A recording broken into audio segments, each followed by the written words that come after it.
Welcome to Information Tube. ಇವತ್ತಿನ topic Bengaluru ಎರಡನೆಯ ವಿಮಾನ ನಿಲ್ದಾಣದ ಬಗ್ಗೆ. ಈಗ ಇನ್ಫಾರ್ಮೇಷನ್ ನೋಡೋಣ. ಬೆಂಗಳೂರಿನ ಎರಡನೆಯ ಏರ್ಪೋರ್ಟ್ ಎಲ್ಲಿ?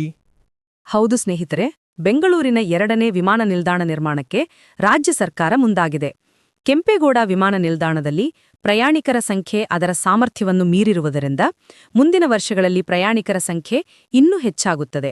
ಹಾಗಾಗಿ ಎರಡನೇ ವಿಮಾನ ನಿಲ್ದಾಣ ಅಗತ್ಯ ಎಂದು ಸರ್ಕಾರ ತೀರ್ಮಾನಿಸಿದೆ. ಏರ್ಪೋರ್ಟ್ ನಿರ್ಮಿಸಲು ಸರ್ಕಾರ ನಿಗದಿಪಡಿಸಿದ 3 ಸ್ಥಳಗಳು.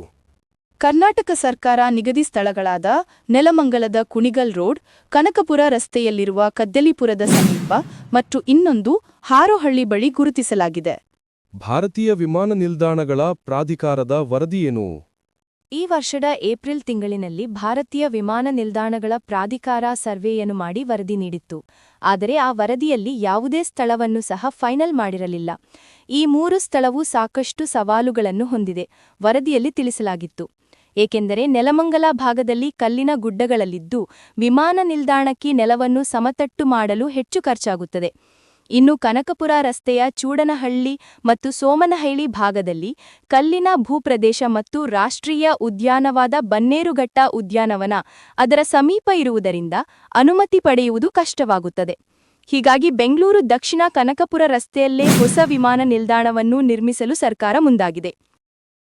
ಬೆಂಗಳೂರಿನ ದಕ್ಷಿಣದಲ್ಲಿಯೇ ಎರಡನೆಯ ವಿಮಾನ ನಿಲ್ದಾಣ ನಿರ್ಮಾಣನಾ? ಹೌದು ಸ್ನೇಹಿತರೆ, ಡಿಸಿಎಂ ಡಿಕೆ ಶಿವಕುಮಾರ್ ಬೆಂಗಳೂರಿನ ದಕ್ಷಿಣ ಭಾಗದಲ್ಲಿಯೇ ಹೊಸ ಎರಡನೆಯ ಅಂತಾರಾಷ್ಟ್ರೀಯ ವಿಮಾನ ನಿಲ್ದಾಣ ನಿರ್ಮಾಣವಾಗುತ್ತದೆ ಎಂದು ತಿಳಿಸಿದ್ದಾರೆ. ಆದರೆ ನಿಖರವಾಗಿ ಯಾವ ಜಾಗ ಎಂದು ತಿಳಿಸಿಲ್ಲ. ಬೆಂಗಳೂರಿನ ದಕ್ಷಿಣ ಭಾಗದಲ್ಲಿ ಮಾಡುವುದರಿಂದ ಅನುಕೂಲಗಳೇನು?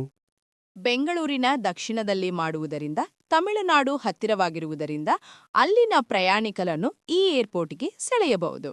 ದಕ್ಷಿಣ ಬೆಂಗಳೂರು, ಎಲೆಕ್ಟ್ರಾನಿಕ್ ಸಿಟಿ ಮತ್ತು ಕನಕಪುರ ರಸ್ತೆ ಬದಿಯ ನಿವಾಸಿಗಳಿಗೆ ವಿಮಾನ ಪ್ರಯಾಣ ಸುಲಭ ಮತ್ತು ಹತ್ತಿರವಾಗಲಿದೆ. ಇದರಿಂದಾಗಿ ನಗರದ ಉತ್ತರ ಭಾಗದಲ್ಲಿರುವ ಹಾಲಿ ವಿಮಾನ ನಿಲ್ದಾಣಕ್ಕೆ ಹೋಗಲು ಬೇಕಾಗುವ ಪ್ರಯಾಣದ ಸಮಯ ಉಳಿತಾಯವಾಗುತ್ತದೆ.